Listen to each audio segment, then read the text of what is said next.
boa tarde, boa noite, bom dia, dependendo do horário que vocês estarão acompanhando essa live. Estou aqui representando, muito feliz em estar aqui nesse lugar, representando o Grupo ECOA, nesse novo projeto que a gente está aí na nossa terceira edição do ECOAR Live, em que a gente tem trazido pesquisadores e investigadores, pesquisadoras e investigadoras para conversar sobre o modo de fazer investigação dentro da universidade, né? O ECOAR é um grupo de estudos em que a gente tem se debruçado a estudar sobre corpo e arte e principalmente em investigar modos de fazer e pensar a pesquisa dentro da academia, né? É um grupo de estudos liderado pela professora Marília Velarde e eu, professora Renata Matsu, sou a co-líder desse grupo e tenho a honra de hoje fazer a abertura dessa live tão especial que a gente está aí pensando ao longo desse período, né? Nosso grupo tem se debruçado a investigar esse jeito de fazer pesquisa dentro da academia, né, que a gente tem denominado aí de pesquisas radicalmente qualitativas, né, e especialmente na live de hoje, a gente vai trazer uma pessoa para conversar com a gente, em que, dentro desse espectro, né, esse espectro é uma proposta da professora Marília Velarde, com inspiração na ideia de espectro proposta pela professora Mariana Tsukamoto, né, em que a gente pode observar que ele é um contínuo, né, nessa linha branquinha aí que aparece no meio, onde estão as investigações acadêmicas, né? De um lado, as investigações mais disciplinares ali, localizadas principalmente numa origem dentro das ciências sociais, né? E a gente está exatamente nesse lugar onde a gente vai chamar das pesquisas mais radicais, que é onde eu estou colocando as pesquisas em que estão mais atreladas às questões da vida também, né? E tem essa ideia do espectro, porque a gente não vive só nesse lugar, né, da vida acadêmica, mas a gente tem essa ideia de movimento em que as epistemologias baseadas nos movimentos sociais, baseadas nas artes, e a vida em que a gente está inserido, também vai fazer parte das nossas investigações.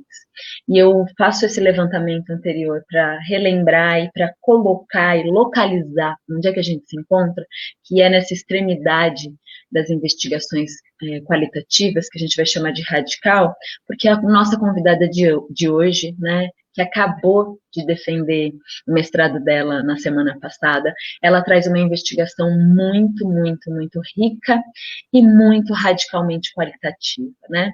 Uma investigação que ela está atrelada a estas concepções e essas ideias do que a gente vai propor como radicalmente qualitativa, porque ela é uma investigação da vida, ela é uma investigação artística, ela é uma investigação pedagógica, que tem relação com o que ela faz e com o que ela constrói, mas está ali pautada em teorias que partem dessa cosmologia, dessa visão que é ali, desse lugar da vida, né? Então, eu acho que fazer uma introdução do que é esse modo que o ECOAR tem de pensar pode trazer para a gente um pouquinho do que é que essa pesquisadora vai trazer para a gente na nossa conversa de hoje, né?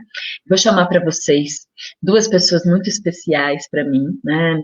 Para esse ECOAR Convida de hoje, e especiais porque foi um encontro muito, muito, muito bacana que aconteceu.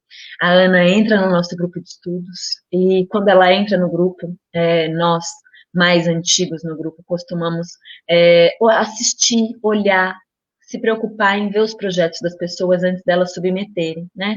E a pessoa que vai entrevistar a Ana hoje, que é o Wesley, o nosso host de hoje, Wesley Fernandes, foi um dos mais antigos do grupo de estudos, foi a pessoa que ajudou a Ana no projeto dela de ingresso para o mestrado, né?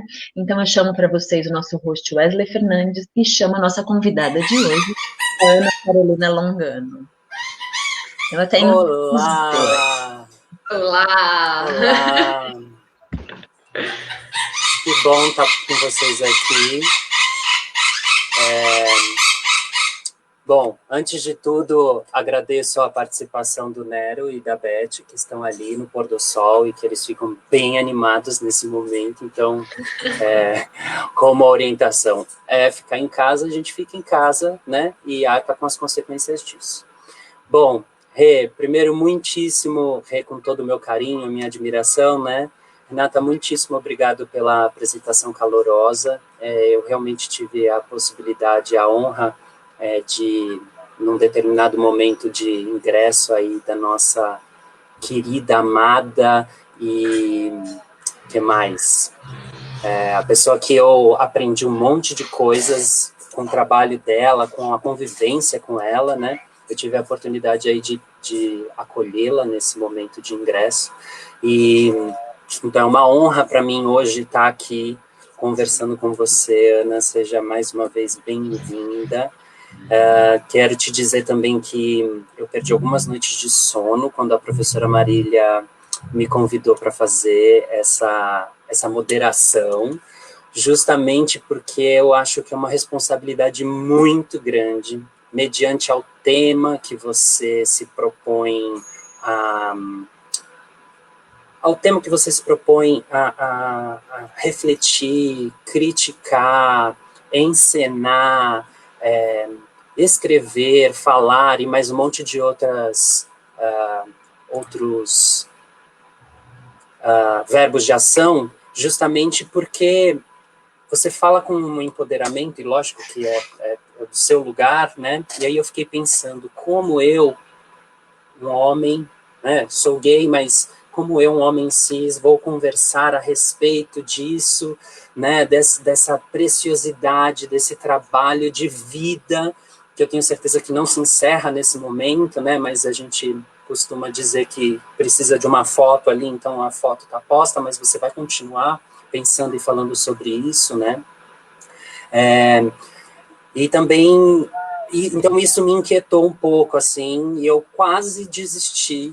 Eu confesso que foi por conta justamente dessa nossa primeira ligação aí, em que eu tive a oportunidade de olhar para o seu trabalho de ingresso, né, para o seu relatório de ingresso, né, e aí a professora Marília e a professora Renata me deram uma força e falaram, não, vai lá, né, porque eu estava com bastante receio, justamente porque eu acho tão precioso e eu acho tão digno, tão verdadeiro o seu percurso todo, que eu confesso que eu tremi na base, mas estou aqui, seja bem-vinda, e muito obrigado por você ter aceito o convite. Muito obrigada. Ainda bem que você aceitou, porque se eu soubesse disso, eu ia ficar extremamente brava com você. Então, ainda bem que isso não aconteceu. Agradecer por estar aqui, pelo pessoal da classe, pela confiança desde sempre. Quando a Renatinha me mandou uma mensagem, eu fiquei super feliz, assim, super orgulhosa de mim mesma. Assim, nossa, eu tenho conteúdo para uma live. Porque, né, além do mais, a primeira live foi com a diva absoluta, com a Marília. Aí vem a segunda live com a segunda diva absoluta, que é a Brenda. Aí, ao mesmo tempo que eu me senti tipo, nossa, olha como eu talvez seja diva, eu também tenho assim, maluco, não tem, não, vocês estão zoando que agora sou eu. Mas vamos embora, vamos conversar. Mas eu fico muito feliz, até que você tenha vindo aqui para a gente conversar e tudo, porque eu acho que um ponto muito importante para mim desde sempre foi esclarecer que falo com pessoas, não falo com gêneros, não falo com raças, não falo com classes sociais, falo com pessoas. E para mim, quanto mais pessoas a gente puder conversar, puder dialogar, melhor. Né? E dialogar mesmo, não quer dizer concordar com tudo, não quer dizer falar que está tudo bem, não quer dizer não levantar problemas, mas quer dizer também que a gente não vou, eu que vou lutar para que algo não seja excludente, não vou excluir pessoas que querem lutar junto comigo, né? Então, que bom que estamos aqui. Yes, conseguimos. A primeira coisa que eu quero te perguntar é sobre esse arquivo aqui que eu recebi. Quer ver quando foi que eu recebi ele? Eu recebi em 29 de setembro de 2017, exatamente ao 12h30. E aí eu queria saber, assim, o que você acha, assim, desse título, né? O que você acha disso que está posto aqui? que você acha dessa pessoa que escreveu isso? Eu queria que você fizesse um pouco dessa reflexão aí e compartilhasse com a gente um pouquinho. Eu acho que uma coisa importante é a gente nunca esquecer que em 2 anos e meio, né, quase 3 anos, que é o tempo disso aí, muitas coisas acontecem, as pessoas mudam bastante, tá? Então, eu lembro que uma vez a gente estava tendo um encontro do EPOAR, do grupo de estudos, e teve uma questão sobre um texto, que começamos a falar sobre esse texto e tal, e a Marília disse uma coisa que como eu sou dramaturga, eu sou escritora, isso me tocou muito forte, assim.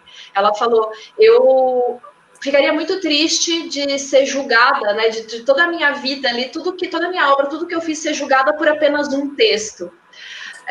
Porque tá ali, né, depois que tá no papel, ficam ali, e aí o tempo passou, eu mudei tanto, tantas coisas mudaram tanto, e isso aí tá aí pra sempre, né? Isso aí eu falo não como descaso, mas isso aí para tornar isso um objeto. Isso aí que vocês estão vendo é o começo do projeto para eu entrar, tentando entrar no mestrado no ProMusp, né, que é o programa que eu prestei, que é o Programa de Mudança Social e Participação Política, o programa de pós-graduação lá da EASH. E aí, esse era e tem tanta. É que é engraçado, porque assim, tem muita coisa aí que faz sentido até a dissertação, né? Esse resultado, esse produto final do mestrado, que é a dissertação. Mas, ao mesmo tempo, tem tanta coisa que mudou tanto, que caiu, que não faz mais sentido. Então, eu começo com esse título Corpo Ambiente, porque eu queria falar sobre corpo. Depois eu entendi que eu queria falar sobre, eu queria falar com, eu queria falar de, eu queria muita coisa. E depois eu fui entendendo isso com uma grande ajuda na qualificação. A Marília, que foi minha orientadora, já falava sobre isso de uma maneira muito sutil, que eu demorei para entender essa sutileza. E aí, quando na qualificação a professora Verônica, ela, que é da Unicamp, ela falou de uma maneira mais direta, assim. Eu achava que eu tinha que dar um nome para esse corpo ali, porque eu queria falar dele de uma maneira diferente, então eu preciso dar um nome para deixar muito claro que eu estou falando de outra coisa. E também, né, um questionamento que eu brinco com isso durante a dissertação, e também para, né, deixar claro que na minha genialidade, olha como eu consegui criar uma coisa que só eu consegui criar. Olha, gente, corpo ambiente não é qualquer corpo, é um corpo nominado por Ana Carolina Longano. E aí depois eu vi o quanto essa atitude de querer nominar alguma coisa, de dar esse nome, de ter essa posse, o quanto isso era patriarcal, uma coisa que eu vou questionar, condenar e combater, aí não só na dissertação como na vida, né? As relações socioculturais no corpo, isso continua valendo, mas não são só socioculturais, gente, é tudo, né? É tudo que vai, o que passa, o que nos passa, que passa nosso corpo. E o que nos passa não é só socialmente, não é só culturalmente, é também economicamente, é também historicamente, são muitos aspectos, né? E acho que até o radicalmente qualitativa está muito ligada com isso, assim, também com falar de corpo. Como falar de corpo, para mim, ficava, né, esse ponto muito claro. Assim, como falar de corpo sem ser radicalmente qualitativo.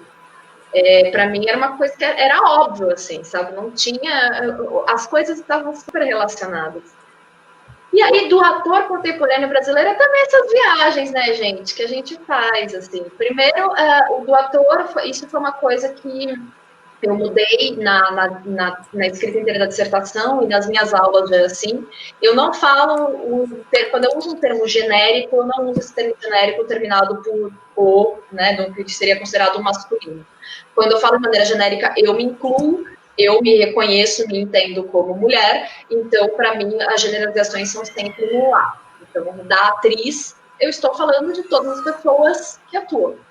E me incluindo, sendo eu uma mulher, falarei com esse final no ar. Contemporâneo só quer dizer que era atual a pesquisa, que tinha a ver com o meu mundo, com a minha vida. E o brasileiro foi uma viagem, que é isso, né, gente? Às vezes, quando a gente vai entrar, às vezes, em processos de pesquisas acadêmicas, a gente lida com muitas coisas que realmente acontecem, e só que essas coisas acontecem, às vezes, em determinados espaços, e não em todos os espaços.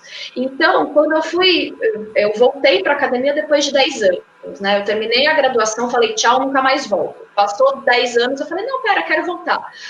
Então eu fiquei esse tempo afastada. E quando você se aproxima, você começa a ouvir coisas assim, tem que nomear, tem que recortar, tem que definir muito, tem que recortar muito, tem que definir mais um pouco para recortar mais um pouco.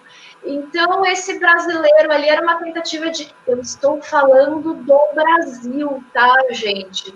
Mas que, de certa forma, eu entendo isso hoje em dia com esse distanciamento, com as coisas que eu estudei e tal, mas já como um desejo meu de falar que era descolonial o trabalho, né? De falar assim, vamos falar de nós, vamos falar daqui. Vou ficar falando o que falaram na Europa anos antes e tal. Foram referências também, respeito, uso muitas delas também, mas, o papo agora é entre nós. Vamos lá falar. Então, enfim, não faz, olhando assim, eu acho muito engraçado, né? Porque isso aí vira isso aqui. Né? Justamente isso foi quando eu fui atrás de encontrar o nosso... Onde você tinha mandado para mim, né, seu relatório para ingressar, né? Eu esqueci o nome desse documento, gente. É o projeto para ingresso. Projeto, obrigado. Era o projeto que eu queria falar e não estava conseguindo lembrar falar. Quando eu fui atrás de procurar o projeto, em que e-mail você tinha mandado para mim, eu vasculhei meu e-mail, não encontrava, vasculhei um segundo e-mail meu, também não encontrava, até que eu falei, caiu a ficha, eu falei, a gente conversou pelo Facebook, e aí eu encontrei a nossa fala,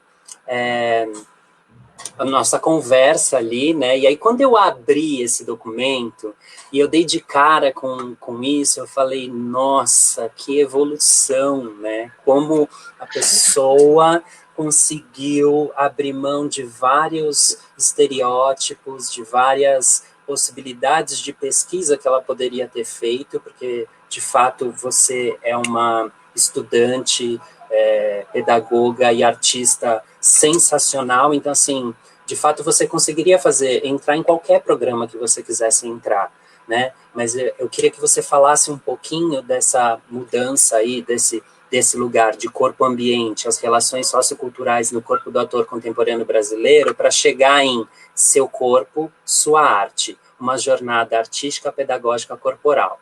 Né? E aí a gente batizou aqui a nossa live radicalmente qualitativa, mas para fins pedagógicos, porque isso está implícito no seu percurso, no seu texto, em quem você é, né?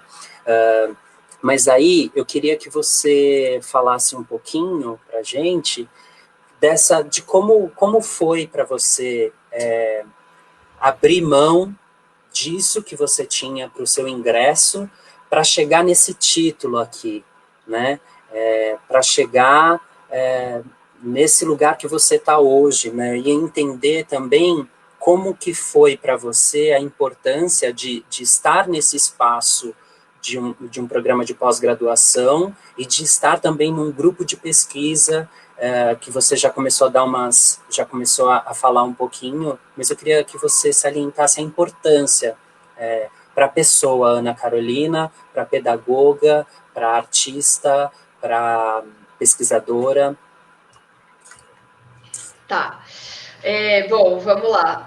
O que aconteceu nesse caminho foram muitas coisas, assim, e eu vou falar, e não necessariamente foi nessa ordem, tá? Porque os processos, eles não são nessa linearidade que eu, como pessoa muito organizadinha, que segue cronograma e relógio, infelizmente, para minha loucura, tenho que admitir que as coisas não acontecem nessa linearidade com a qual eu vou falar aqui, que nem vai ser muito linear também. Vamos tentar. Bom, a primeira coisa, eu acho que eu agradeço muito quando você diz que eu sou uma artista, uma pedagoga, uma pesquisadora, fantástica, nem lembro qual termo você usou, mas na minha cabeça ficou fantástica, então agora sou fantástica. Fantástica e brilhante, mas eu também diria incrível. Ah, então tá bom. Então, bom, acho que a primeira coisa foi de certa forma, ter esse reconhecimento, né, de você confiar um pouco em si mesma e entender um pouco qual é o seu lugar e não corroborar com o que você não gosta, né? Então, assim, artista, para ser artista tem que fazer tais coisas, tem que estar em tais lugares, tem que ter relação com tais pessoas. E isso foi uma coisa que eu nunca gostei, eu sempre questionei bastante. E aí, então, né, como é que você questiona isso e talvez o que seja mais coerente para você, não só o questionar, mas você também mudar a sua forma de agir, para ir contra isso também, né? Então, e eu não acho que todo mundo precisa fazer isso e que eu também não acho que é fácil. Pelo menos para mim não foi fácil esse processo, para outras artistas que vejo acontecendo isso também não parece ser a coisa mais fácil do mundo, né? Você contrariar as normas e as regras impostas há tanto tempo antes, né, da gente existir, não é uma coisa tão fácil nem tão confortável assim. Mas ela é fácil e confortável quando você vê que faz sentido para você, mas há um processo aí de se acostumar. Então, a primeira coisa foi eu entendendo que para eu falar o que eu queria falar, eu não precisava, por exemplo, estar num programa de arte. O que eu fui vendo é que, na verdade, escolhas, né? Na vida a gente faz escolhas. Que se eu escolhesse o programa de arte, provavelmente eu teria que abrir mão de outras coisas que eu ainda não sabia nominar direito, mas que é dessa radicalidade, que é da forma de apresentar, de poder misturar dessa coisa transdisciplinar. Talvez eu tivesse que abrir mão disso, né? Então eu fui percebendo que, cara, para eu ser uma artista, e eu sou uma artista, eu não preciso estar no programa de artes, eu posso fazer minha arte em outros programas, não em todos também, não é à toa que eu fui no ProMusp, né? O que eu percebi é que eu tinha que achar pessoas que pudessem dialogar com alguma dessas coisas, se não com todas, com alguma dessas coisas com as quais eu queria falar, que eu queria abordar, que eu queria tratar, que eu queria investigar. Então, quando eu conheço o Ecoar, a Marília, aí eu começo a ver que tem, pela formação mesmo da Marília, um conhecimento de corpo fantástico, um conhecimento artístico, que ela teme em dizer que ela não é artista, mas tá bom, se ela diz, ela não é, né? Mas para mim ela é, enfim, ela vai brigar comigo. Então, ela é artista, ela é pedagoga, né? E através dela e do Ecoar, ela tinha propostas, entendimentos de pesquisa que faziam sentido para mim, que sempre fiz pesquisas artísticas. Né? Então, eu entrei na faculdade, eu sou formada em artes cênicas, né? Sou bacharela em artes cênicas pela USP. E então, desde 2004, que foi meu primeiro ano na faculdade, eu sempre pesquisei artisticamente. E essa lógica tá aí em mim, assim, desde antes disso, mas enfim, ali academicamente começa. Então eu tinha que ter alguém que entendesse isso e que não falasse assim, para. Porque esse projeto mesmo aí que você recebeu, para fazer esse projeto, assim, meu marido que sabe, quantos dias de choro, de gritos, já não sei fazer esse tipo de coisa, porque, cara, tinha que ter uma forma. Pegava projetos de outras pessoas, lia as coisas, e era um jeito de escrever, um jeito de falar sobre arte que eu falava, gente, pelo amor de Deus, nem eu tô entendendo o que tá escrito aqui, gente. Como é que eu vou fazer isso? Então, só que tem esse processo, né, de você falar, talvez errado seja esse jeito de fazer para mim, né, e não eu. Então, né, talvez a gente vamos mudar esse ponto de vista. Então, aí eu conheci a Marília, conversei com ela, e eu sempre falo isso para mim é muito importante. A Marília foi a primeira pessoa ali dessa minha busca por ingressar numa pós-graduação, das pessoas com qual eu conversei, que não desprezou nada do que eu falei, que não tentou mudar nada do que eu falei, que não quis dizer que tinha um outro jeito, que eu precisava aprender alguma coisa para voltar para a academia. Então, isso foi muito importante. Foi o primeiro passo, e eu já estava um pouco cansada quando eu encontrei a Marília, assim, das pessoas dizendo o que eu devia fazer, como eu devia fazer, eu tava um pouco cansada. Então eu lembro que quando eu encontrei, eu falei, eu vou com o pé no peito, porque daí se essa mulher achar que eu sou louca, ela já me manda embora. Aí eu cheguei e falei assim, ó, o negócio é o seguinte, eu sou artista, eu quero falar disso, eu quero falar de corpo, estão falando que isso que eu falo já acontece, mas é mentira, não acontece, entendeu? Não sei o que, lá. Falei tudo. Ela, tá bom, ok, qual o problema? Tá bom, então fale. Aí eu fiquei, e agora? Aí ela falou, olha, tem um grupo de estudos que acho que você vai se encontrar e tal, que acho que vai fazer sentido para você, que é o Ecoar. E aí eu fui no primeiro encontro do Ecoar e, de novo, ainda com a proposta, vamos pé no peito, porque se essa galera me expulsar, eu já saio daqui logo. Ah, porque não sei o que eu falo, todo mundo fala que eu sou louca e não sei o que, e eu não quero fazer desse jeito. E aí todo mundo decora, sim. E eu de novo, ai caramba, tem mais gente louca aqui, meu Deus, e agora? O que eu faço? Eu achando que ia levar uma bota e levei um abraço. Você fica perdido, né? A gente, nesse mundo patriarcal e violento que a gente vive, a gente cria uma lógica em que a gente leva porradas e isso é o normal. E aí, quando vem um afeto, no sentido de um afeto que te acolhe, de um abraço, de um ouvido, né, de uma escuta, você trava, você fala assim, mano, não, essa não é a dinâmica que tinha combinado. Então, isso para mim foi muito importante. Tanto é que aí eu brinquei, né, desse projeto de ingresso que, gente, que caos que é isso. Mas, assim, eu que sei o que eu estava pensando antes de entrar no Ecoar e o que o Ecoar mudou, me apresentou de formas de pensar, de outras referências que já influenciou esse projeto. E isso a gente está falando em um semestre. Aí vocês imaginem em 2 anos e meio que não foi feita dessa cabecinha, não é verdade? Revolução!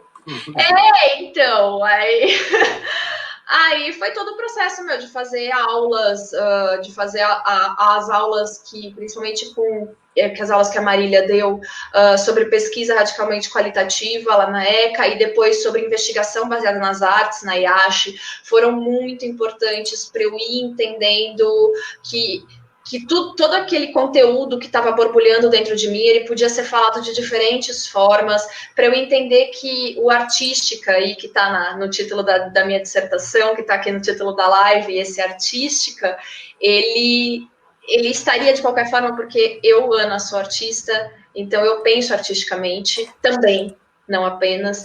Então foi sendo um processo de entendendo muitas coisas, assim.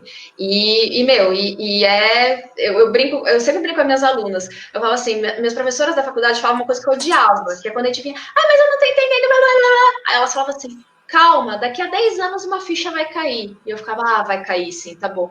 Mas é um pouco isso, né? Você tá lá e você tá, mano, o que tá acontecendo? Eu não sei quem eu sou, não sei nada.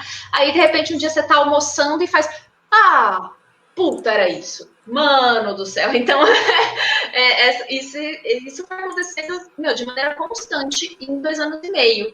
E essa mudança do título em especial, eu sendo escritora é foda, né, admitir isso. Eu sou péssima para título. E título geralmente é a última coisa que chega no que eu faço, assim, porque é isso. Ele precisa abranger o todo. E aí esse título, na verdade, foi um de menos sofrimento, assim, era um trecho do resumo, ainda estava com outro título, eu estava prestes a depositar, assim, né, fazendo as revisões finais. Aí a Marília falou, esse título, eu falei, mas eu não gosto muito dele também. Ela falou, tem um trecho no seu resumo? Eu falei, é esse trecho, né? Eu falei, então, eu queria pôr isso de título. Então, põe. Eu falei, então tá bom. Então foi realmente, ele veio no final mesmo, assim, quando já estava para revisões finais que ele entrou. Eu sei que você perguntou mais um monte de coisas que eu não falei, mas é porque eu já estou falando há meia hora, então por isso que eu vou parar. Fica tranquila, porque eu acredito que abarcou aí as coisas todas que eu falei. Eu queria só pegar alguns ganchos da sua fala, que você falou a respeito de afeto, né, de como foi o acolhimento, de como provavelmente em outros lugares, em outros momentos da vida, dentro da sua história, você tomou umas bordoadas, e aí eu queria pedir licença para abrir aqui para todo mundo a mensagem que você me escreveu, porque você mandou o seu projeto para mim. Eu li, e eu falei para você, eu não vou te escrever, eu vou conversar com você, porque eu não sou bom na escrita, diferente de você, eu não sou dramaturgo, né? Eu me expresso melhor falando. E você falou, não, de boas, a gente se encontra um pouco antes do Ecoar e conversa. E aí eu conversei com você, te fiz acho que mais perguntas do que apontamentos, no tipo, ai, muda isso, faz aquilo, faz não sei o quê. Eu não lembro exatamente o que eu te falei, mas eu lembro que eu fiquei perguntando coisas para você, do tipo, por que isso aqui? E por que essa outra coisa aqui? E por que isso aqui? Então, eu lembro disso claramente, não lembro exatamente o que, mas eu lembro dessa postura. E aí, depois você escreveu assim para mim, oi Wesley, a gente entrou na sala de aula conversando e eu não tive tempo de agradecer a sua gentileza e cuidado, tanto ao ler o projeto quanto ao falar comigo. Estou descobrindo uma rede de artistas gentis e atentos ao próximo, que está me fazendo muito bem. Obrigada de verdade.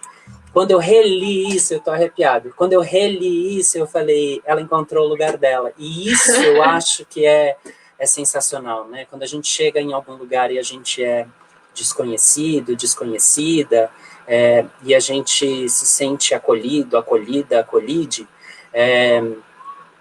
isso faz toda a diferença, né? Porque dentro das coisas que eu tive a oportunidade de estudar em educação física e saúde, pertencer a algum lugar faz toda a diferença para se reconhecer, né? E dentro dessa sua jornada artística pedagógica corporal, faz todo sentido, né? Então, quando eu revisitei esse caminho que a gente fez lá em 2017, eu fiquei muito feliz, porque às vezes a gente só vai indo e vai falando, nossa, que legal, as descobertas e tal, mas quando volta um pouquinho, fala, ó, teve essa descoberta porque aqui foi bem consistente, né? Ela encontrou esse lugar aqui, se sentiu pertencente a esse lugar, né?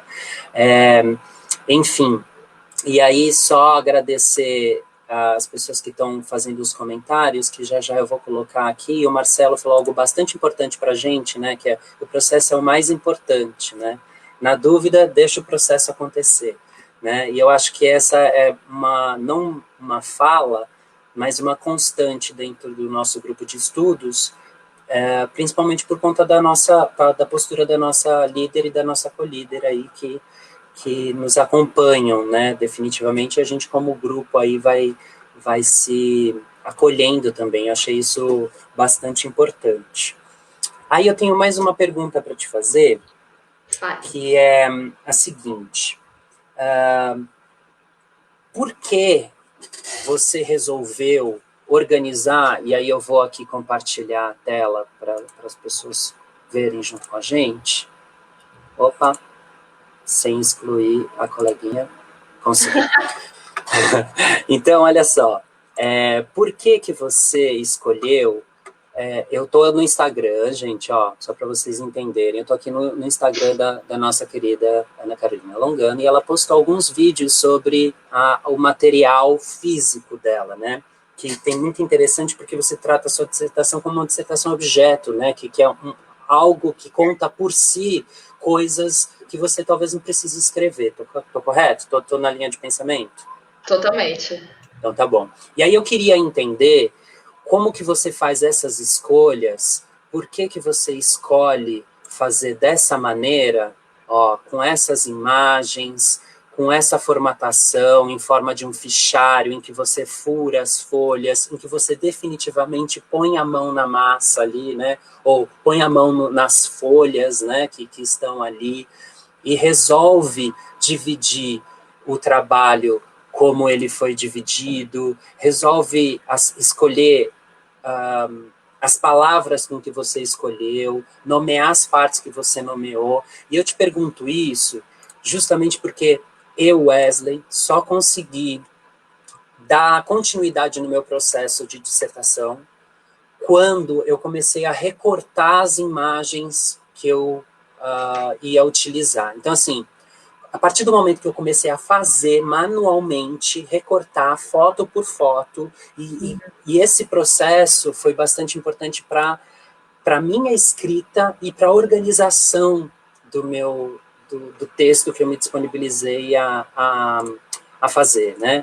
Então, eu queria que você falasse como isso te moveu, como foi a ordem disso, como esse fazer te impulsionou. Tá, eu acho assim, tem coisas que eu consigo identificar, algumas estão até escritas, né, na dissertação, tem coisas que eu consigo identificar e não estão escritas, e tem coisas que eu acho que eu nem sei dizer como, sabe, assim, porque precisava ser desse jeito. Sempre que eu vou, sei lá, escrever, vai fazer cena, qualquer coisa que eu vou fazer dissertação, tem uma questão do objeto que né, disso que você está fazendo, que isso tem vida. Pelo menos é assim que eu entendo. Então, quando eu escrevo, sei lá, sento para escrever um texto, eu sei mais ou menos ali, eu falo, eu não sento para escrever se eu não souber começo, meio e fim. Eu preciso ter essa ideia, senão eu não sento para escrever. Mas agora, o que vai acontecer entre o começo e o meio, entre o meio e o fim, aí meio que vai ganhando vida, sabe? Assim, porque na minha dissertação eu uso 2 imagens, né? Uma é a fala do Tim Ingold e outra é a minha própria mãe cozinhando, né? Que é isso, assim, você olhar para a receita e ver o que a receita precisa, e aí você vai dando o que a receita está pedindo. Né? Mas a receita é inanimada, ela não pede. Pede, porque as coisas ali vão acontecendo, elas vão saindo do campo do si, né? Dessa coisa da sua imaginação, e aí ela começa a se concretizar com todas as belezas e desesperos que pode ter nesse processo, né? Então, as coisas vão mudando. Eu falei isso bastante na Clara, é uma coisa que eu volto a repetir, porque para mim ela foi muito importante e ela parece fazer sentido para as outras pessoas quando eu falo, né? Que eu tinha, ainda nessa divisão ali, você só é artista se você está nesses lugares, se você faz tais coisas, eu ainda tinha uma divisão entre ser artista e ser professora. Eu não era as duas coisas, eu era uma artista que dava aula. Eu não era uma professora de jeito nenhum, eu era uma artista que dava aula, era isso. E isso ficou por muito tempo durante o mestrado mesmo. E isso me atravancava de eu continuar o negócio, assim. Eu queria ir por um caminho, mas eu falava, não, preciso fazer isso porque isso é o que um artista faria. E eu ficava nesse lugar. Até que uma hora eu entendi e falei, mano, para, você tá louca. Eu sou artista, eu sou professora, eu sou muitas coisas, cara. Não sou... Para com isso, desencana. Eu vou falar sobre pedagogia sim, vou falar sobre sala de aula sim, vou falar das minhas alunas sim, e vou fazer arte sim. Aí o negócio foi... veio tudo, assim. O que, na minha cabeça, a lógica que tem é a lógica da cena. Então, quando eu vou criar esse calhamaço aqui, e eu até falei, para mim, isso aqui foi manualmente feito, assim. Então, dá um trabalho desgraçado, no meio da pandemia, tendo que pedir coisas um mês antes para ver se chegava, assim, trabalho desgraçado, mano. E eu fiz uma versão para cada pessoa da banca, uma versão para minha orientadora, que bom, né? E eu fiz a minha. E eu falei, eu sei que eu não precisava, assim, né? Tipo, pô, eu sei, eu acabei de fazer o negócio, mas para mim, ela só existia a hora que ela estivesse materializada. Então, isso para mim era uma coisa muito importante, sabe? Eu precisava dessa materialização dela para mim, para ela existir. Então, para mim, isso aqui é a minha cena, né? A minha formação artística, ela é muito focada em coisas de interpretação, então eu vou falar primeiro que eu sou uma atriz do que as outras coisas, com o maior carinho do mundo e sem hierarquia, é só porque eu me entendo assim. Isso aqui para mim é a minha cena, é a minha apresentação, é o meu espetáculo teatral, é isso aqui. Então, eu fui levar para a escrita e para o material utilizado, para a forma como isso foi apresentada, essa ideia de cena. Então, eu quero que as pessoas interajam comigo, eu quero que as pessoas sintam. O teatro, ele é fantástico, porque quando você vai no teatro, vocês não lembram mais, né? Que agora o teatro é por uma tela. Quando você vai no teatro, ele te traz todo o sentido, tem cheiro, tem gosto aquilo, tem calor, tem frio, na verdade, está condicionado lá em cima, enfim, mas ele tem várias coisas ali, não é só o visual e o sonoro, né? Então, essa lógica, para mim, ela era muito importante. Tanto é que foi pela mesma lógica dos sentidos que eu comecei a abordar as questões pedagógicas. Eu falei, então, essa é a minha lógica de cena, essa é a minha lógica de sala de aula, essa precisa ser a minha lógica da entrega desse trabalho. O que eu entendi, assim, da dissertação ela é um produto final, esse material aqui, ele é um produto final de todo esse processo ali, né, para finalizar o mestrado em si. Então, o processo não termina. Então, ele tinha que fazer sentido com todo o resto. Ele não poderia ser uma coisa à parte de todo o resto. Então, se tudo meu é sensorial, tem essa... tem a ver com teatro, tem a ver com cena, isso tem que ir para a dissertação. Senão eu vou estar atraindo a pessoa que está lendo, né? Eu vou estar escondendo o jogo da pessoa que está lendo, e eu queria que a pessoa que está lendo fizesse parte desse processo comigo.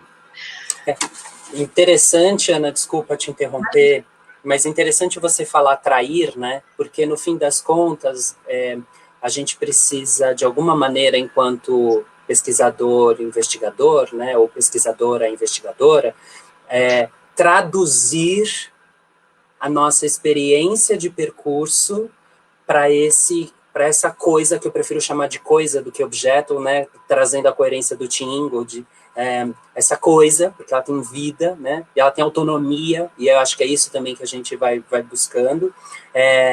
E mais do que tudo, que ela tenha coerência, né? Que essas coisas sejam... As escolhas não são feitas...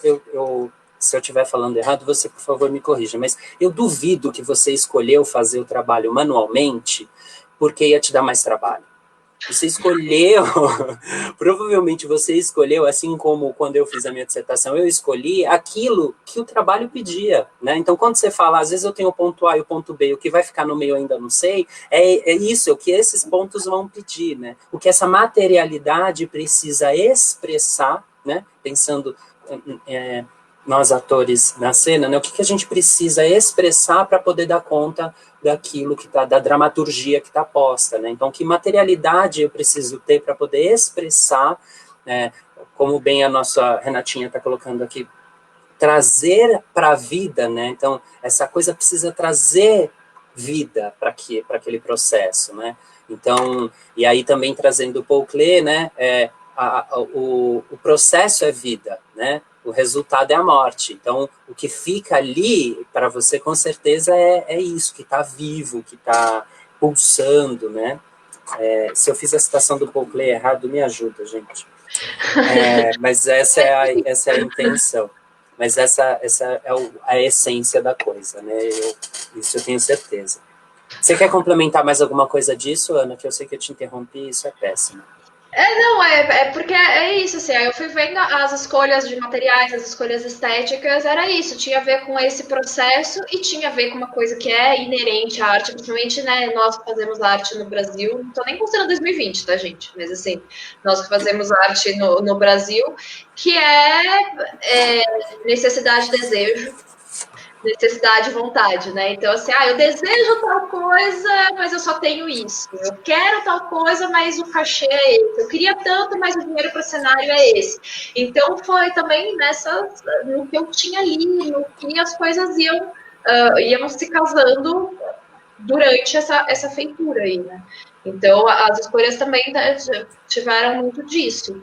E, infelizmente, não. Felizmente, eu não tive nenhuma escolha, tipo, só dá para pôr isso mesmo. Consegui realmente, mesmo com as questões de necessidade, ficou do jeitinho. Eu já falei, para dizer que não tem nada, eu queria que as argolas fossem douradas como o meu piercingzinho, mas aí, isso durante a pandemia, ela teve que ser prateada. Foi para não dizer que não teve nada. Foi isso. Tudo bem, é um detalhe, mas eu sei que os detalhes, no fim das contas, contam, mas é uma coisinha, né, mediante o trabalho inteiro. Tem mais uma coisa que eu fiquei bastante curioso para entender, e eu acho muito importante a gente compartilhar isso com as pessoas que estão nos assistindo, que agora chegam... Agora, nesse momento, estamos em 20 pessoas. Gente, olha... olha aqui, a Renatinha me trouxe a citação na íntegra. A forma é o fim, a morte. Dar forma é o movimento, a ação. O dar forma é a vida. Paul Klee. É isso. Então, a essência do que eu falei, eu acho que não estava errado, mas as palavras ipsis literis estão aí. Acho que é importante dizer, né? Então, eu acho que é importante para as pessoas que estão nos assistindo, é importante para nós mesmos, né? Porque eu acho que quando a gente conta o nosso percurso, a gente também vai nos dando conta de qual foi esse percurso realmente, né? A gente vai racionalizando, criticando, refletindo sobre ele. E aí eu queria te convidar a falar um pouquinho sobre uma questão que é bastante cara para você, e eu confesso que eu aprendi muito no seu processo com relação ao feminismo patriarcado. Falei certo? Tá tão intrínseco dentro do corpo da pessoa, não consegue nem falar para tentar criticar o negócio. É esse tipo de reflexão que me levou a pensar, a ter dúvida de vir conversar com você aqui hoje ou não, sabe? De cometer alguma falha muito brusca, sabe? De ofender o seu trabalho, ofender a você, porque é um outro lugar, é um lugar que eu estou tentando aprender com você mesmo. Então, mas a ofensa não está no erro, né? A ofensa está no ataque. Aí que tá, assim, erro acontece. Agora, você atacar, aí você pode até estar certo. Se você tá atacando, para mim, o problema tá aí, né? Então, no dia 4/9/2020, às 18h15, esse ser que vos fala acabou de aprender mais uma com Ana Carolina. Vou tentar terminar de formular a pergunta, porque o nosso tempo está correndo. Como que foi para você selecionar quem você queria trazer para sua discussão? Né? Então, assim, tem um monte de nomes que estão postos, né, com relação, que falam sobre esse tema, de diferentes pontos de vista. Como que você fez para poder escolher quem você queria conversar com você no seu trabalho, quem você não queria conversar com você no seu trabalho? Como que você lida com as possíveis críticas, se é que elas existem, né? Mas com as críticas de pessoas que chegam para você e falam: por que você não está citando fulano? Por que você não está citando ciclano, né? Pensando que tem pessoas que se contradizem em algum momento, ou de coisas que você olha e fala: ah, tá, esse autor ou essa autora é sensacional, mas quando eu olho para o contexto todo, eu não consigo citar essa pessoa. Eu queria que você falasse um pouquinho aí. Teve uma coisa que, para mim, isso vai na minha vida, assim, eu tô meio que, num termo bem acadêmico, assim, um pouco meio que cagando e andando pra fama do negócio, assim. No sentido de, cara, ai, nossa, essa autora tem que ter. E eu falo, tem que ter por quê? Tá escrito onde? Então, assim, quando eu comecei a pesquisa e tal, eu conheci, lógico, autoras sensacionais, assim, mas para mim foi vendo, quando fazia sentido todo, o que a pessoa trazia, o que eu conhecia da pessoa, diferentes textos, vídeos, ações da pessoa, aquilo ia para um lado passional, afetivo, ia mesmo, assim. Então, não quer dizer, e tem uma coisa que as pessoas parece que não entendem, assim, que há uma certa dificuldade, que não é por eu não estar usando determinada pessoa que, o que ela faz e fala não é fantástico. E provavelmente muito mais fantástico do que o que eu tô falando. E boas, assim, tá tudo bem. Mesmo assim, não tá tudo certo. Então, eu comecei, quando eu comecei a pesquisar feminismo e feministas, e aí eu fui achando gente maravilhosa e gente reconhecida na academia, inclusive, porque o feminismo, ele, assim, agora é super reconhecido até a página 2, tá? Eu falei isso outro dia, não lembro onde foi. Se você tem 0% de reconhecimento, se você tem nenhuma pessoa reconhecida, se uma é reconhecida, cara, isso já foi um aumento gigante, assim, mas não quer dizer nada, né? Numericamente é super pouco. Então, eu fui conhecendo mais sobre feminismo e feministas, e aí eu comecei a conhecer por vasculhar, como a minha orientadora me orientou, vasculhar bibliografias de aula, e aí eu comecei a ter contato com feministas latino-americanas. Através do Ecoara, já tinha um pouco com a Silvia Rivera Cusicanqui, né?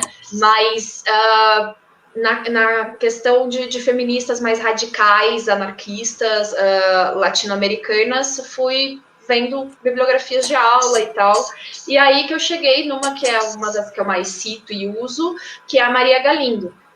E para mim, muitas das coisas que ela falava, que ela agia dos pensamentos dela, tinha muito a ver com como eu sou, das coisas que eu penso. E aí que eu fui conhecendo esse feminismo, que ele considera o patriarcado como o eixo, assim, né, esse centro, assim, de todas as outras opressões sociais que a gente tem. Então, o patriarcado que vem geralmente dessa figura patriarca, dessa figura masculina, e que ele tem no seu cerne atitudes de dominação e uso da violência para essa dominação. Mas não quer dizer que o patriarcado é exclusivo de gênero. Aliás, essa é uma questão que as feministas mais radicais latino-americanas vão bater na tecla. Gente, com as informações, com o conhecimento que a gente pode ter estamos falando da academia, estamos falando de um lugar de pesquisa, com os conhecimentos que a gente ter hoje em dia sobre essa questão do gênero, sobre como isso é uma construção, sobre como isso precisa ser desconstruído, a gente ainda atrelar a luta feminista a uma questão de gênero é anacrônico, é perda de tempo, não faz sentido. E o quanto é esse comportamento, a gente vai acabar sustentando atitudes patriarcais, inclusive machistas, vindas de quaisquer pessoas, tanto faz o gênero. Então, eu sou mulher, então tá ótimo. Mas de repente não tá aqui o Wesley, tá uma pessoa que se reconhece, que se entende, que se identifica como mulher, e de repente a pessoa vem querer, ao invés da gente ter essa conversa, a pessoa vem querer dizer que eu tô falando tá errado, vem querer impor dela sobre o meu, vem me maltratar, vem ter atitude violenta comigo, e de repente tudo isso que é uma coisa comum, para querer só provar o quanto ela é mais feminista que eu. Amiga, isso não é uma competição. Não é uma competição. Não é. Então, isso para mim foi um ponto. Quando eu vi isso, para mim fez muito sentido. Porque, vinda das artes, eu já sofri opressões e violências de tudo que é tipo de gente, de tudo que é gênero, de tudo que vocês podem imaginar. Nunca ficou restrito. E tem uma coisa, outro dia eu estava falando isso aqui em casa, que tem uma coisa para mim que é muito importante, porque é óbvio, meu pai, ele era uma pessoa nascida em 55, então obviamente que tinham questões ali machistas no comportamento dele, mas meu pai nunca me proibiu de fazer nada, nunca, minha mãe também sempre foi, bate no pé, chega de frente, assim, ó, pé no peito sempre, e eu lembrei disso, eu ouvia as pessoas falando com meu pai assim, mas você vai deixar ela falar assim? Meu pai olhava, vou deixar? Eu falei, se ela quiser, ela pode fazer o que quiser. Então, e a mesma coisa do meu marido, assim, eu acho que eu sempre tive figuras, né, homens perto de mim, que sempre não só respeitaram, como me incentivaram muito a fazer as coisas. Então, para mim, a luta ficar restrita a gênero era muito pouco, assim, sabe? Muito... não fazia mais sentido. Então, quando traz esse entendimento do patriarcado, que é essa questão da dominação, da violência, e sim dessa figura patriarcal forte, porque é óbvio, vivemos numa sociedade machista, em que essa figura do homem, ela tem ainda, né, muito mais destaque e poder, aí fez todo sentido. Eu fiz, mano, é isso, é disso que nós está falando. Né? Até porque era uma questão muito cara para mim. Eu lembro de falar isso para a Maria no começo do processo, assim, eu quero falar de opressões, mas eu tenho total noção que eu vou falar das opressões, mas, gente, eu não falo de opressão racial, olha para mim, gente.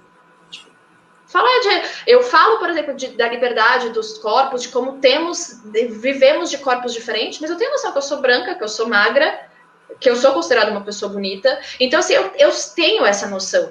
E eu não vou, né, não quer dizer, aí que tá, não quer dizer que eu não vou falar desses problemas. A gente tem que falar de todos os problemas. Mas eu não me sinto, não tenho nem competência, nem experiência, nem saber para falar de algumas outras questões. Né? Então, para mim, era muito importante, assim, que eu achasse esse lugar de como falar das opressões sem ser hipócrita. Acho que essa é a questão. Sim, maravilha. Nós temos algumas perguntas aqui. Deixa eu colocar, vamos lá. Vou começar de baixo para cima, tá bom, gente? Porque é o que tá mais fácil aqui para mim. Beleza? Beleza. Então tá bom.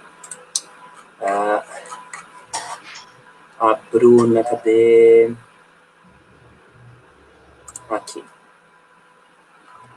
Na verdade, acho que não é uma pergunta, mas é a Bruna, nossa querida Bruna, que de vez em quando flerta conosco, nossa querida, falando aí a respeito do que ela ouviu e viu enquanto...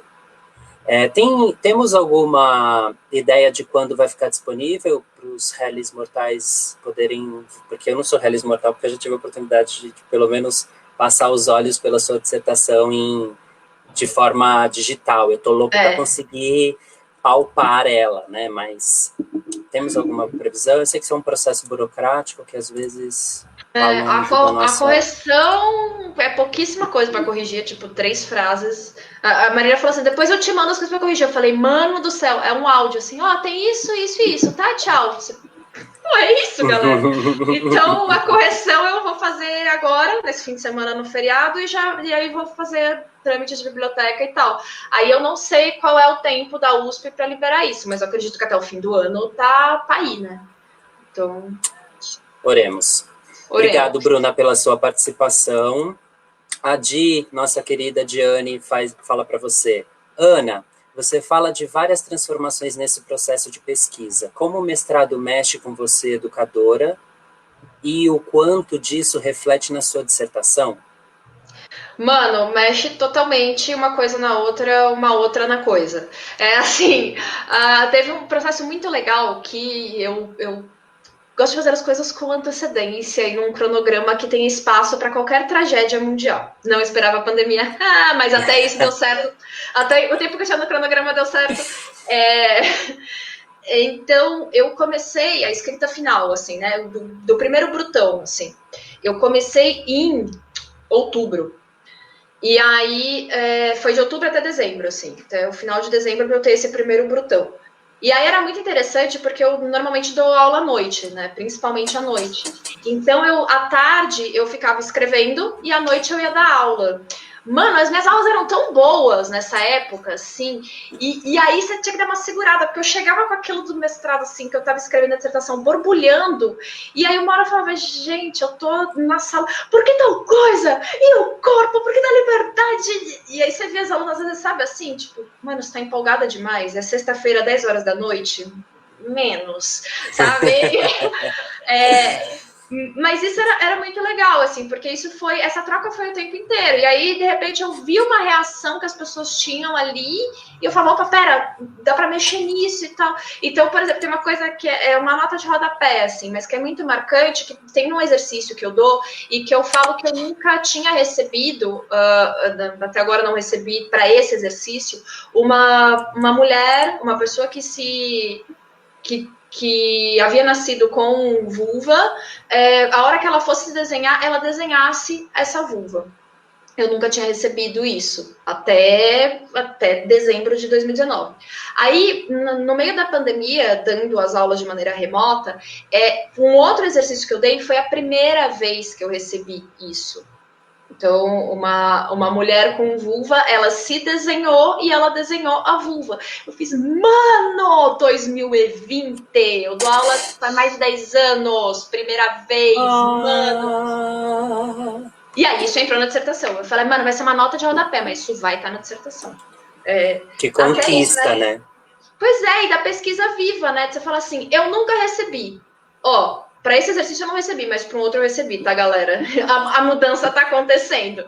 Então, isso mexeu muito comigo, assim. Eu acho que eu sou uma professora ridiculamente diferente e eu acho melhor depois desses 2 anos e meio, assim. Não é fácil, eu falo isso bastante, assim, não para dizer, ai, nossa, como ela é uma guerreira. Não, mas porque, gente, é 2 pra gente voltar para a lógica anterior, sabe? É 2 mesmo. Você acredita que você tá cansada, aí você recebe uma patada, puta, vontade de você virar e falar, ó, você quer saber? Você cala a boca, faz o exercício, me enche o saco. Vamos lá, calma. Não é isso que você acredita, não é isso que você quer. Vamos. Então, mexeu muito. E foi aparecendo na dissertação, não só no conteúdo, que tem muita coisa que eu pego mesmo como eu dou em aula e tento replicar isso no texto, como a mudança do próprio texto mesmo. Maravilha. Efraim diz assim, ó, e a gente também está acostumado a dar essas porradas em nós mesmos e nos nossos corpos para fazer caber nos moldes de como a arte acontece. Isso é um negócio, né? Quantas vezes, eu abri mão, por exemplo, de participar de processo de audição para musical, porque eu me via tendo que tentando deixar de ser quem eu sou para poder ser alguma coisa que estava sendo pedida, mesmo para publicidade também, né? São aí coisas teoricamente artísticas, né? Uma outra discussão para isso, mas eu queria que você falasse sobre isso. Não, isso é o que permeia a dissertação inteira, Efraim. O quanto eu fui percebendo em mim como artista e em mim como professora, essas porradas dadas que era, a arte tá pedindo isso, então faça isso. Então, quando eu falava, né, como professora eu exigia porque, gente, vocês têm que dar o que a arte quer. E eu, como artista, também me achava nesse lugar, putz, que corpo errado para o que a arte precisa. Fui acreditando nisso também pelos meus processos pedagógicos, né? E para mim, o que é um ponto muito importante eu trabalho com teatro infantil, o que para mim é maravilhoso, e foi aí com as crianças que um dia eu peguei e fiz um negócio que todo mundo falava que eu fazia mal, então eu fiz ser a mocinha, muito entre aspas, tá? De um espetáculo, e as crianças super compraram, e eu falei, mas a vida inteira falaram que eu era grosseira, pesada demais para fazer a mocinha, por que as crianças estão comprando? Peraí, então alguém tá errado nesse processo, e eu não acho que é o público. Então, a gente faz isso o tempo inteiro. E não é um aceitar, né? Tudo bem, talvez isso... Gente, eu não consigo dar um mortal e tenho 35 anos, nem vou tentar mais fazer isso. Gente, já foi, beleza, tá ótimo, tô bem nisso. Não, eu sou atriz, preciso fazer tudo, eu tenho que fazer tudo, meu corpo tem que servir para tudo, tem que se moldar para tudo. Não tem. E tem coisa que vai ter que se moldar o meu corpo sim. Né? É isso. Indo nessa mesma direção, a nossa querida Fabrini deixou uma pergunta aqui para você que eu achei a pergunta. Aliás, hoje a Fabrini fez uma postagem no Instagram dela maravilhosa. Mas ela fala o seguinte, Ana, o que seria o corpo do artista, né, que se nega a ser mero instrumento de reprodução? Um corpo de artista. Aí que tá, assim. Eu não acredito, e é o que eu tento falar em todas as minhas aulas e incentivar com as minhas alunas, a gente não é papagaio, a gente não aprende a falar um negócio e fala em boas, assim. É a gente que tá fazendo, é nosso corpo que tá fazendo, tem criação nossa, ponto. Assim. E isso não quer dizer que você não vai seguir um texto, que você não vai seguir uma marca de cena, que você vai se recusar a usar um figurino. Não quer dizer nada disso.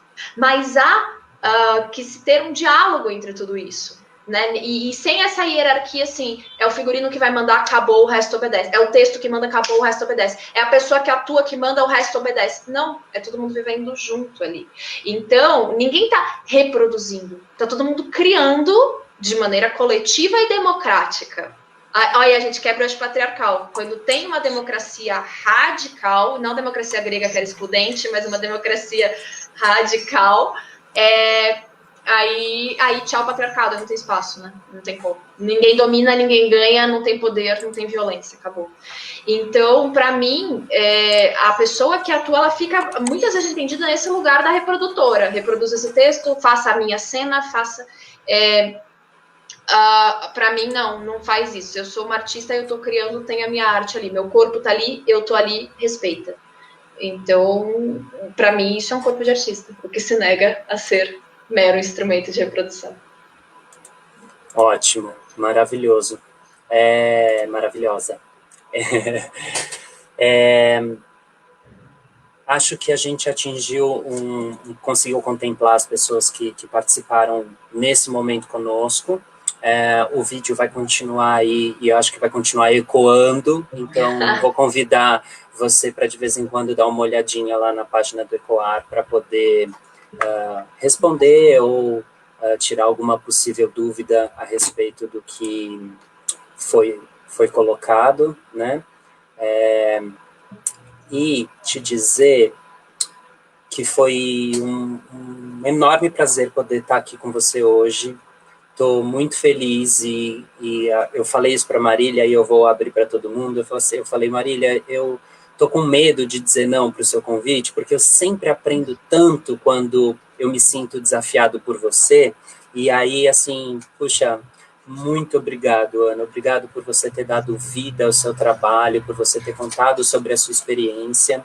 Eu acho que a gente tentou aqui falar um pouquinho de como foi fazer a sua pesquisa, mas também como foi viver a sua pesquisa, né? De como é importante estar inserida num grupo, né? Acho que isso faz toda a diferença para nós pesquisadores, né? Poder ter um espaço em que a gente pode falar alguma coisa sem pensar, porque ali é um espaço menor de segurança, e ser corrigida com carinho, com afeto, e dizer, ó, isso que você está dizendo não é bem por aí, é mais por aqui, é por lá, olha esse outro ponto de vista, olha isso aqui, né? Então, ter a possibilidade de abrir os nossos processos, ainda quando eles não estão prontos, né, para pessoas que a gente confia, eu acho bastante importante. Então, acho que a gente também falou um pouco sobre a pesquisa do ponto de vista de processo educativo, pedagógico, né?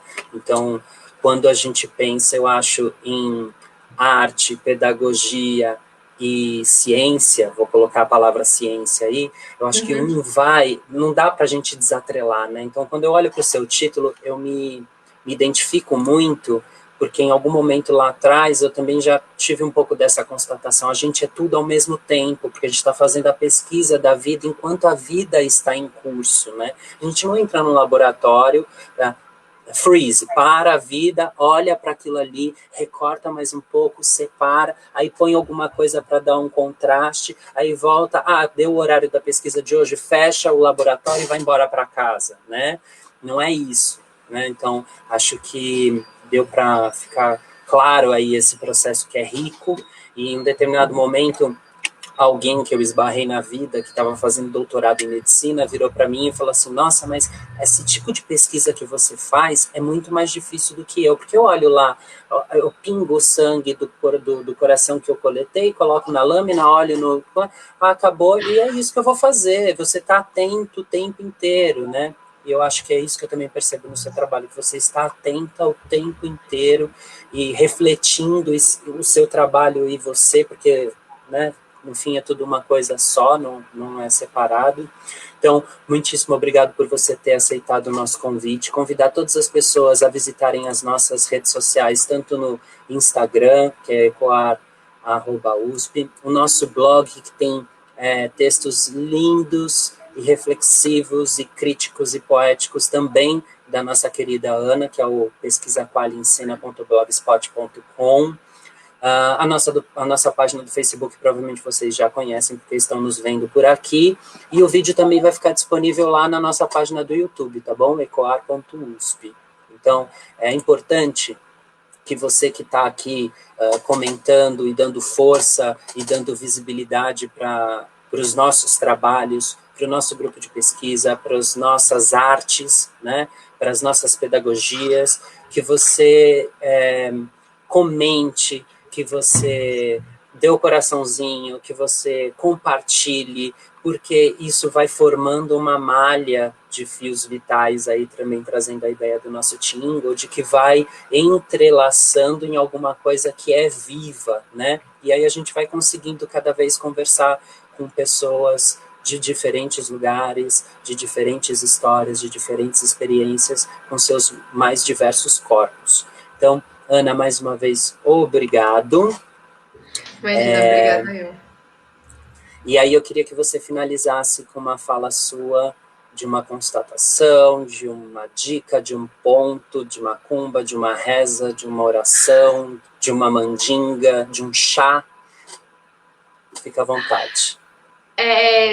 Tá, então eu só vou finalizar falando que eu acho que a academia para mim foi um lugar muito importante, assim, não só pela minha formação, mas pela produção do que eu faço, pelo compartilhamento do que eu faço e pelo acolhimento que eu tive. E eu acho que às vezes tem muita. Eu sei que há muitos problemas, sim, quando a gente vai falar de uma academia, principalmente num país como o nosso, com desigualdades econômicas e sociais tão grandes como a gente tem, mas eu acho que é um lugar para a gente ter cada vez mais pluralidade. Não estou falando que é fácil, nada disso, mas eu acho que é um lugar para a gente ter pluralidade, para a gente ter diálogo e para a gente ter carinho por isso. Ser pesquisadora no Brasil não é fácil, não é legal, não é divertido. Ser pesquisadora de arte, então é nada legal, nada fácil e nada divertido. E quando a gente faz isso, a gente, pelo menos aqui, da minha parte, das pessoas do Ecoar, a gente está fazendo isso mesmo, assim, porque para a gente só faz sentido sendo um fluxo, uma continuidade da sociedade. Então, quando a gente vai pedir esses apoios, né, você curte, compartilha e tal, é porque a gente quer que isso fique, que a gente tire a raiva que pode ter, às vezes, com as coisas acadêmicas, com a universidade, e que a gente traga esse afeto para esse conhecimento produzido em vários lugares, inclusive na universidade. Então, compartilhe, vem falar com a gente, conversa com a gente, só faz sentido se for contínuo. Se é para a gente ficar fechado num lugar, todo mundo odiando a gente e só a gente falando com a gente mesmo, não faz sentido. Vamos conversar, vamos dialogar, vamos fazer da universidade uma consequência da nossa sociedade. É isso. Beijo, gente. Obrigado, Ana. Obrigado, Renata.